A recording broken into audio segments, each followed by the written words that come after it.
past life regression. This is a better terminology, at least they're a little more straightforward about it now. Hypnosis essentially means that you're not really trying to access reality through hypnosis. You're trying to establish whatever you wish, isn't it? Isn't that the basis of hypnosis? If you hypnotize a person, you're not hypnotizing him because you want to take him into reality. You want to invent reality, isn't it?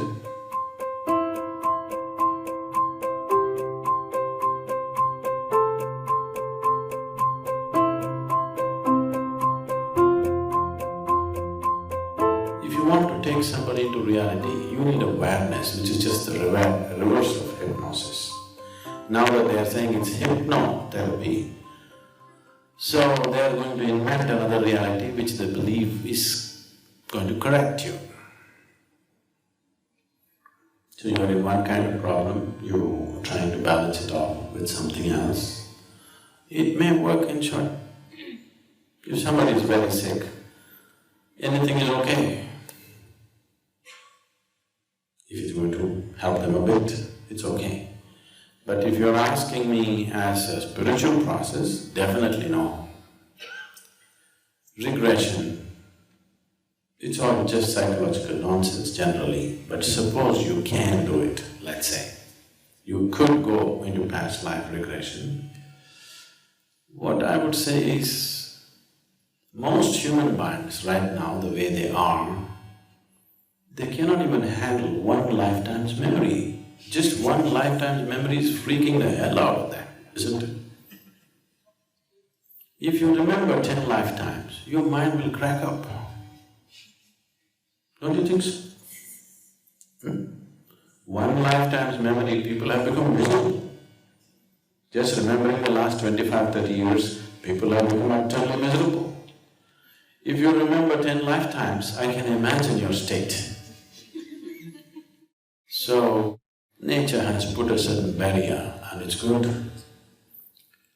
There are other more responsible ways of doing this, where we remind you not in terms of memory, but it works itself out in form of energy. People been to samyama meditations, are there? Okay. Samyama is essentially this, that layers of unconscious mind can be brought to a conscious level and worked out, but not on the memory level, on the energy level, because if memory comes, people will just crack up. They cannot handle the load of 2 or 5 or 10 lifetimes. Your mind is not capable of handling that. It will definitely crack you up and confuse your life completely. If you remember things from past life and there are all old people, let us say, in your neighborhood, your neighbor's whatever, your neighbor's husband or let's say your neighbor's dog happened to be your child in past life. I can imagine you. With the kind of emotions you have right now, you will not be able to manage this. It would drive you crazy.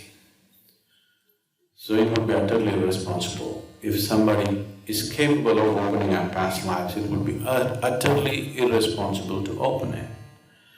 We do such things in a very controlled condition for specific purposes for certain people, but that's very rare. It's not necessary on a daily basis. Samyama is a good way to go through it because it works out on an energy level. You never come to the mental level of remembering the actual detail of it. But you see something is working itself out, which is very obvious to you. That is good for you because it cleans up. But remembering is not good. But if it's hypnotherapy, it is definitely not a regression, it's just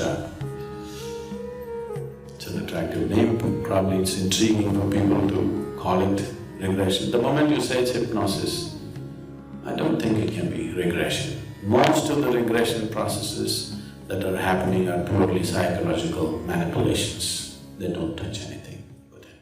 How do you speak about the futility of going after, trying to remember past lives and all of that, because one may not know how to handle all the experiences which come with it. Uh, but spiritually and on a meditative level, won't it be useful to pick up from that and consciously pick up from that? I want you to just imagine yourself. Suppose you suddenly realize one of these young women was your mother in your previous life. You go like this teary-eyed to her, she's not going to like it. You can't ignore her now because she's your mother. All the emotions come back, enormous emotions. And all the things that were left unsaid and undone, now you want to do it. But she's not willing, she's a young woman, she's not your mother, she'll laugh at you. Worse, this boy who's sitting in front of you, you suddenly remembered in your past life he was your wife.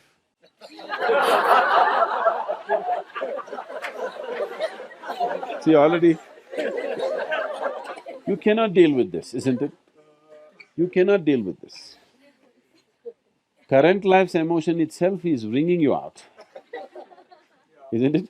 This life's emotion itself with different relationships that you held in your life is just driving people crazy. If you remember all this, it is not going to serve any purpose. Only at certain times, because of a certain work, or if you want to call it a mission, was on hand, we have done certain things to remind people of their past lives. But after that, never again, because it's not important. I met a lady, I met a man first. The aggrieved husband I met first.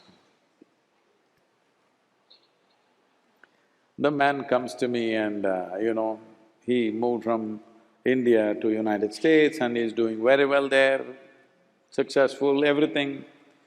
But now, the wife has been seeing psychics and on the phone, she's on with them, paying hundreds and thousands of dollars as bills. Above all, the psychic has convinced her, in her previous life, Tom Cruise was her husband. She believes 100%. So, she buys a huge house in Beverly Hills and every Saturday she's throwing parties, hoping one day he will walk in. And she's sure he will walk in because the psychic has told her, you just be in that area, just keep throwing parties, one day he will walk in and carry you away. So he came to me and said, Sadhguru, what to do? I have Tom Cruise's wife at home.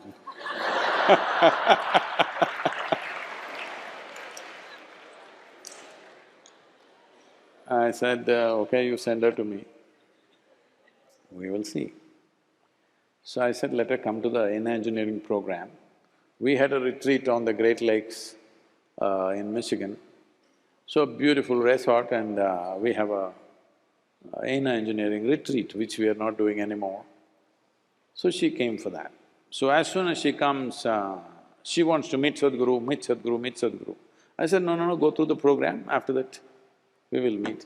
But she was putting so much pressure on everybody, no, I have to meet him, I have to meet him. So, on the first evening, the evening introduction happened, next day I avoided her somehow. Next day evening I got stuck with her. I had to meet her. Then I said, okay, and we sat. Then she opened up. I think my husband has told you already, but I'm telling you, this is 100% true. What do you think? I said, yes, it is true. Even I'm very clear.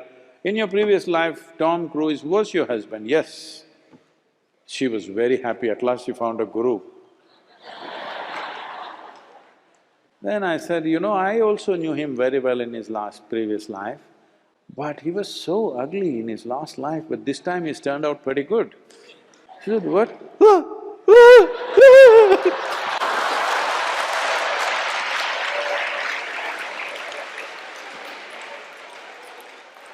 It never occurred to her in his previous life, he need not look the same way. So this past life nonsense can get you into a deep mess. You don't do that.